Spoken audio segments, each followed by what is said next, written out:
Hello everyone, আমি রাখি। আশা করছি তোমরা সবাই ভালো আছো আর আমিও ভালো আছি।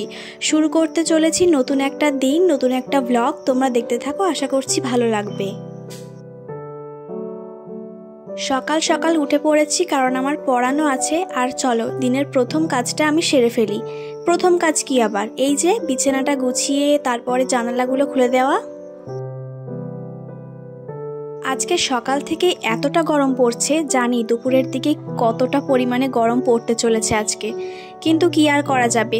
এত গরম পড়ার সত্ত্বেও গাছের একটা পাতা নড়ছে না, মানে হাওয়া হচ্ছে না একটুও। যাই হোক, চলে আসলাম আমি আমার সকালের মর্নিং ড্রিঙ্ক বানাতে। আর এখনও কিন্তু আমার এই বিধ্বস্ত মুখটা দেখে প্লিজ তোমরা কিছু মনে করো না। তো সকালবেলায় আমি এখানে গরম জলটা করে নিচ্ছি, উষ্ণ গরম জল। আর আজকে খাবো মধু আর কাঁচা হলুদ। এই মর্নিং ড্রিঙ্কটা খাওয়ার পর আমি কিন্তু আমার শরীরের মধ্যে অনেকটা বেনিফিট দেখতে পাচ্ছি, আর আগের থেকে অনেকটা বেনিফিট আমি প্রোগ্রেস করতে পারছি। পেটের সমস্যা থেকে শুরু করে স্কিনের সমস্যা, সমস্ত কিছুতেই কিন্তু আমি অনেকটা উপকার পেয়েছি এই ড্রিঙ্ক থেকে। আজকে বাজার থেকে এসেছে কিছু সবজি, তো চলো একে একে সবজিগুলো আমি বার করে নিই আর সেগুলো ফ্রিজে সাজিয়ে রাখি।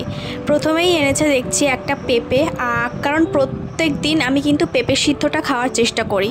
পেঁপে কিন্তু আমাদের শরীরের পক্ষে ভীষণ উপকারী, গ্যাসের তো একদমই কোনো প্রবলেম হয় না। তোমাদের যদি কারোর গ্যাসের প্রবলেম হয়ে থাকে, পেঁপে সিদ্ধটা অবশ্যই ট্রাই করো। পেঁপে সিদ্ধ বলো, শুক্তোই বলো, যে কোনোভাবে তোমরা খেতে পারো, এতে কিন্তু অনেকটা উপকার পাওয়া যাবে। তো যাই হোক, এখানে এসেছে বিভিন্ন রকমের সবজি, আর চলো এগুলো এখন আমি একে একে ফ্রিজের মধ্যে গুছিয়ে রাখি।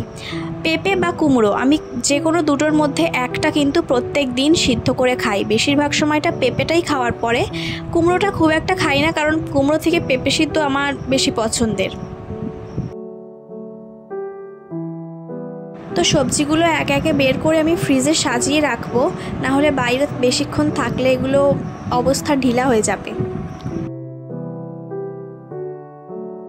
প্রত্যেকটা সবজি আলাদা আলাদা পেপারে রাখলে ভালো হয়, কিন্তু আমার এই পেপারটা যেহেতু বেশ খানিকটা বড়, আর এগুলো বেশি দিন লাগবেও না আমাকে শেষ করতে রান্না করে, তো আমি এগুলো বড় পেপারের মধ্যেই ঢুকিয়ে রাখছি। চলো এবার রেখে দিই এগুলো।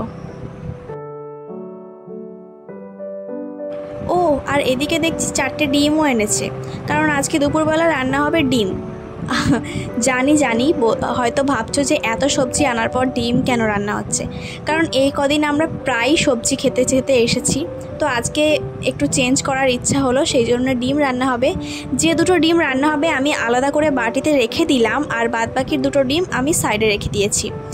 চালটা আমি রান্নার 1 ঘন্টা বা 1.5 ঘন্টা আগে ভিজিয়ে রাখি, এতে করে ভাতটা অনেকটা তাড়াতাড়ি হয়ে যায় আর আমার গ্যাসেরও সাশ্রয় হয়। আজকে যেহেতু সকাল থেকে আমার পড়ানো ছিল আর একদমই বসার সময় পাইনি, তো চালটা আমি একদমই ভিজাতে ভুলে গিয়েছি। তো এখনই সাথে সাথে আমি চালটা ধুয়ে বসিয়ে দিচ্ছি। মাঝে মাঝে কিছু দিন এরকম গ্যাপ চলে যায়, কি করব আর, প্রত্যেক দিন তো আর সব কিছুর সময় থাকে না বা মনেও থাকে না।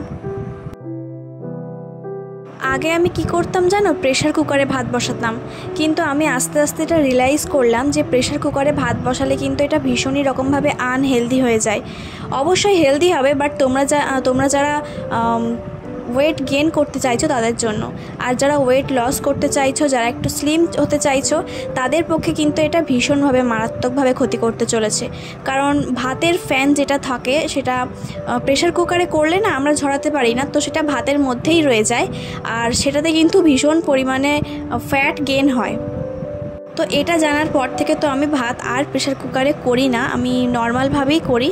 আর এতে করে মনে হয় আমার ভাত খাওয়াটা আমার দিনের মধ্যে একবার ম্যান্ডেটারি, আমি একবার দিনের মধ্যে ভাত খাই, আর 2বার আমি ভাত না খেলেও চলে, রুটি বা অন্য কিছু দিয়ে আমি চালিয়ে নিতে পারি। ভাতটা যত পরিমাণ কম খাওয়া যায় সেটুকুই চেষ্টা করি। তো ভাতের মধ্যে 2টো কুমড়ো সিদ্ধ দিয়ে দিলাম। আর চলো আজকে একটা ফেস প্যাক বানিয়েছিলাম, তো সেই ফেস প্যাকটাই এখন অ্যাপ্লাই করে নিই। চালের গুঁড়ো দেওয়ার কথা ছিল, বাট আমি এটা মিক্সারে যেহেতু করেছি, তো চালগুলো দানা দানা থেকে গেছে, ভালোভাবে গুঁড়ো হয়নি আর কি। তো কি আর করা যাবে, আমি এইভাবেই অ্যাপ্লাই করছি। আর দেখো নিচে ঝরে ঝরে পড়ছে। কি দিয়েছি আমি এতে তোমাদের সঙ্গে একবার বলে দিই। প্রথমে দিয়েছিলাম আমি চালের গুঁড়ো, অল্প একটু বেসন, হলুদ, মধু, ব্যাস এইটুকুই। এতে কিন্তু বেশ ভালোভাবে ট্যান রিমুভ হয়। আর একটু কাঁচা দুধ থাকলে তো আরও ভালো হয়। তো আমার এখানে তো স্নান করা হয়ে গেছে, আর পুজোটাও আমি দেখিয়ে নিয়েছি। সকাল সকাল স্নান করে পুজো দেখাতে কিন্তু আমার বেশ ভালো লাগে, কিন্তু মাঝে মাঝে ল্যাতও লাগে, তো সেই জন্য দেরি হয়ে যায়। আমাদের নিচে এসে দেখলাম এই সবেদা গাছটায় এই একটাই সবেদা পড়ে আছে।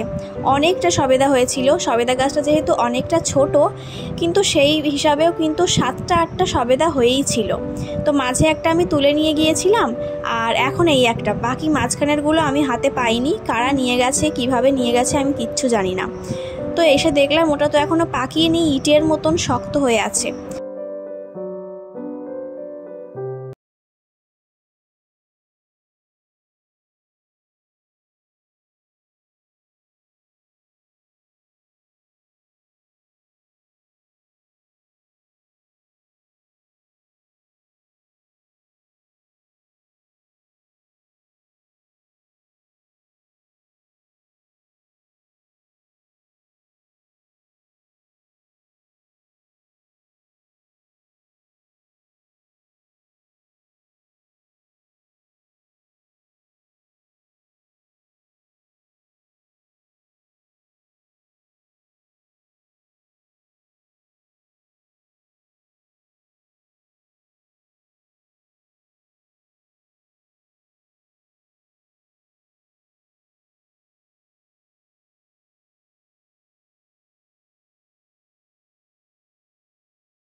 বিকালবেলায় আমি আর মা বেরিয়েছিলাম মায়ের কিছু রিপোর্ট করতে।